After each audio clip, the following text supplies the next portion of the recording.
Hello everyone, welcome back to another Robo review. This time I'm bringing you something that I am really excited about. This controller, I was watching it for a little bit in the development, and I was looking forward to it coming out, and I was lucky enough for them to provide me with one of these as an evaluation unit. So this is the GameSir G3s 2.4 gigahertz wireless Bluetooth gamepad controller. I just mentioned it was 2.4 gigahertz, so that means it comes with a dongle, so you can use it on your PC without having to pair it to Bluetooth. But you can also use it for your Android smartphone or an Android box or even your PS3. This controller is very versatile, and I am very impressed with it. So first and foremost, I'm gonna first let me tell you about this. You're gonna want the instructions. The instructions because of all the different ways you can pair this and devices you can use it to. It goes in and explains how to connect it to the PS3, as well as connect it to your Android, as well as an iOS device. Pretty much everything. There's a couple different things you have to keep in mind when you turn it on to pair it for those things. Is pushing the home button and then another button to get into that mode. And then on the bottom of the controller there is indicator lights. You can even use it as a mouse too. So like you have your mouse, you have a little Apple for an iOS device, the little Android guy for your Android device. So you'll want to keep the instructions. The good thing is once you get it paired for whatever device you want, it does remember. So for example, right now I have it paired to my phone. If I push the button to turn it on, it will immediately go and pair to my phone. So right now it just connected to my phone.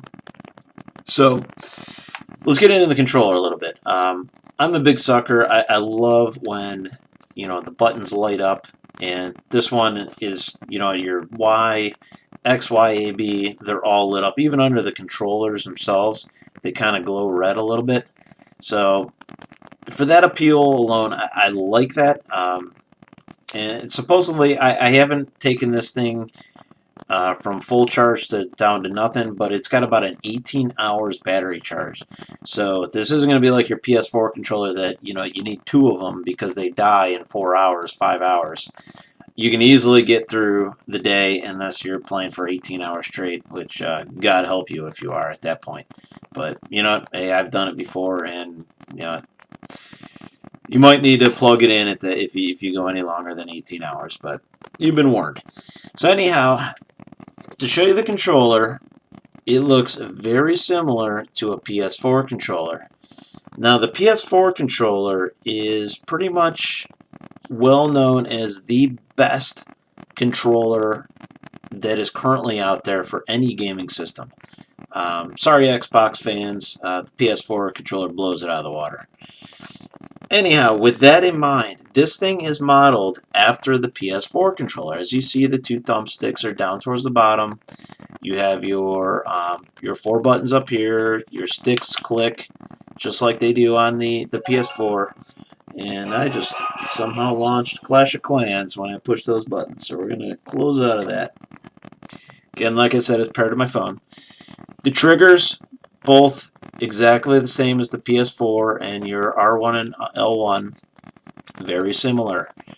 Your charging port is also up here, so micro USB Bluetooth or micro USB charger to charge it up. So that's the controller, and like I said, if you love the PS4 controller, you're gonna love this guy. In the buttons, the controls, the sticks, everything feel really good. I'm very picky about my controllers, and if I could give this thing 6 stars, I probably would. So going into a little bit further, you also have your start and select, and then there's also a turbo button. So if you hit the turbo button, well, actually, if you hit whatever button you want first and then hit the turbo button, it'll change it into a turbo button.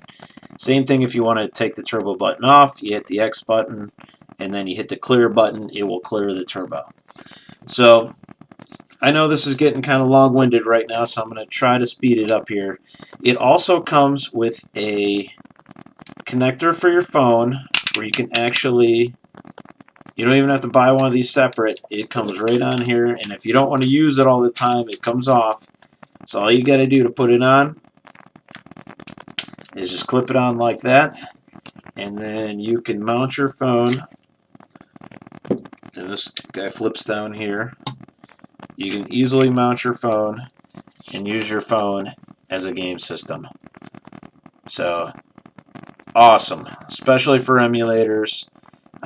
That's what I'll be using it for. I love my old school games, but it's great. You can tighten it up so you know it doesn't move. There's two knobs on each side. Really cool. And then it comes apart just as easy. You just click it, comes right off. So again, it also comes with, you know, your charging cable, just your standard USB to micro USB, and then another cable which is micro USB to micro USB. Now this is if you wanted to actually connect it without using Bluetooth on your phone. You can actually connect it to the back of the controller and connect it to the bottom of your phone and use it as a wired controller. They really thought of everything with this controller. It's just, this is hands down the best PC gaming controller, Android, you know, an all-in-one controller I have ever used. I can't recommend this enough to you guys. It is well worth the $40 price tag. I think that's what it is right now. I recommend you running out and buying one of these. You will not be disappointed, especially if you like your PS4 controller. So again, everyone, if you like this, you found it informative, give me a thumbs up. But we'll hopefully I'll see you next time. Take care, everyone.